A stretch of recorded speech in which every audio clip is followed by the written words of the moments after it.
Bien, para resumir, el cuerpo primario de un vegetal es originado a partir de los meristemos apicales del vástago y de la raíz, que le van a dar origen a los primeros tejidos adultos de la planta.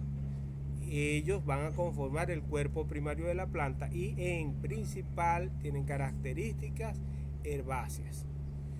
¿Cuáles son las características del crecimiento primario? Primero, conduce al crecimiento longitudinal de los órganos. Cuando están en crecimiento primario, los órganos se alargan. Se alargan las raíces y se alargan los tallos. Está presente de forma permanente en las hojas, las flores y los frutos. Hojas, flores y frutos por lo general no hacen crecimiento secundario, salvo contadas excepciones. Además, está presente en los tallos y en las raíces de las plantas que son herbáceas de manera permanente. Un ejemplo, un repollo o una lechuga, que nunca hacen crecimiento secundario. En cambio, es sustituido por el crecimiento secundario en las plantas leñosas. Vuelvo a poner el ejemplo, si ustedes siembran una planta de aguacate o de mango en una casa, ella comenzará siendo verde el tallo como las hojas y las raíces serán blancas. Cuando ocurre el crecimiento secundario, ese tallo y esas raíces se pondrán gruesas y le saldrá el corcho en su superficie. Además, dejarán de estar blandas y cuando las vamos a tratar de cortar encontraremos dentro madera. Ese sería el crecimiento secundario. Luego, la siguiente característica es que el crecimiento primario se relaciona con baja resistencia mecánica, pero puede incrementar por medio de la lignificación. Existen plantas que solamente hacen crecimiento primario, no hacen secundario, sin embargo, pueden hacerse muy duras.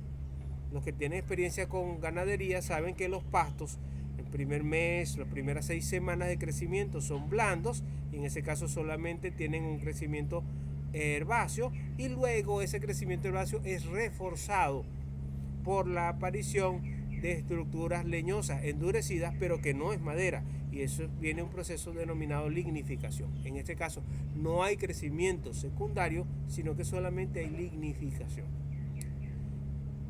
Y por última característica, el crecimiento primario se caracteriza por tener los siguientes tejidos: epidermis, parénquima, colénquima, esclerénquima, xilema primario y floema primario.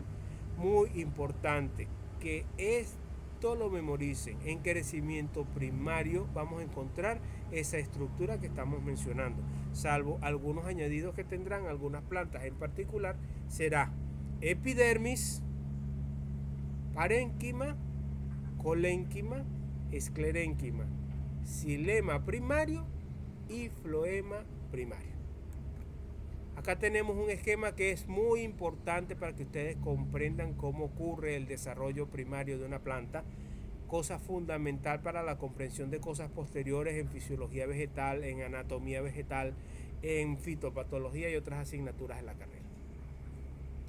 Entonces, traten de memorizar esto.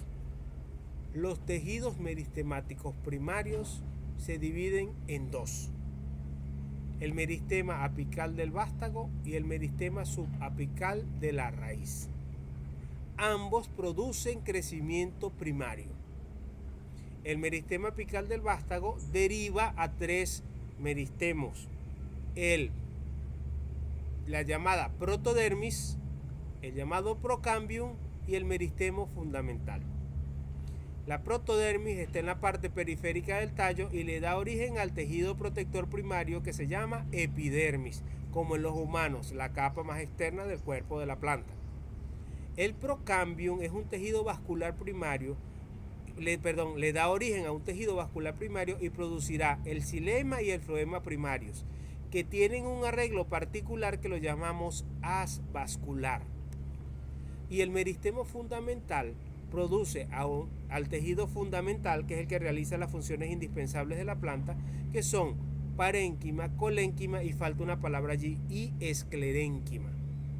El tejido fundamental producirá entonces parénquima, colénquima y esclerénquima.